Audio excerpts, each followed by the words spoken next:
asalaamaaleykum wa rahmatullahi wa barakaatuhu alxaaji Mbengue Diop ak Mame Ndokh TV mbokki jullit yi mbokki Tiwaawan mbokki àddina bi yëpp su ngeen gisee tey sama doom yi ma toogal ak sama jarbaat yi nga xam ni ñoom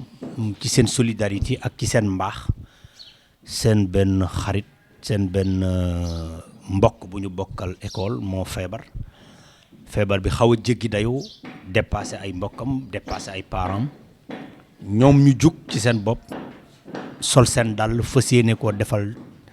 ndimbal loo xamante ni képp koo xamante ni jullitu yàlla nga képp koo xamante ni am nga doom te yëg njuril te xam diis bi am ci doom ba pare mu feebar te amoo ay moyens yoo ko faje ni mu méttee ñoom ñu jug di wut solidarité pour jullitu yàlla yi nga xamante ni dañuy def te yàlla rek tax ñu jàppale seen rakk ji jàppale seen morom bi jàppale seen camarade de classe bi nga xamante ni moom la ñu bokkal li ñuy def xam naa dinaa interroger sax benn xale mu wax ci waaye ñuy wax ni képp koo xamante ni rek bëgg nga koo dimbali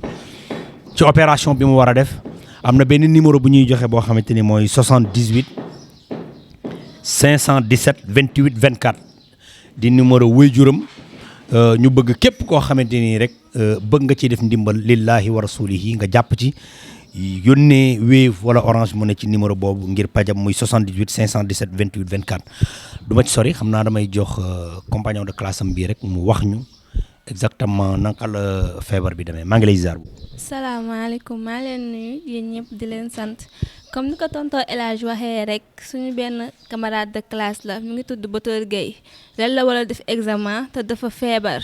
dafa war a def opération en janvier te dafa urgent say parents amuñu moyen pour loolu moo taxoon ñu jóge ngir bëgg koo jàppale ñoo ngi ko laaj somme bu toll ci 3 millions 500 ñu bëggoon képp ku dégg suñu appel nga jàppale luñ te yàlla tax xeebuñu dara lu waaye am rek merci. jërë ngeen jëf mbokk yi dégg ngeen ko mu ngi noonu incha allahu rabbi dinaa dem ba ci ki nga xamante ni moom la feebar bi dal.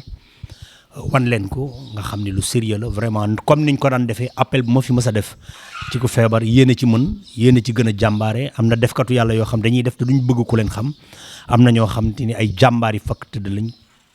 ku jaaxle la ñuy bañ a dégg maa ngi leen ci woo lillahi wa rasulihi ngeen jàppale ko ndax mettit bi metti na te vraiment ren la war a def examen te bu ñu sañoon moo defandoo ko ak ay moromam may ñaan ngeen xool ci moromam yi nga xamante ni ñoo ànd ñëw fii di ko ñaanal ndimbal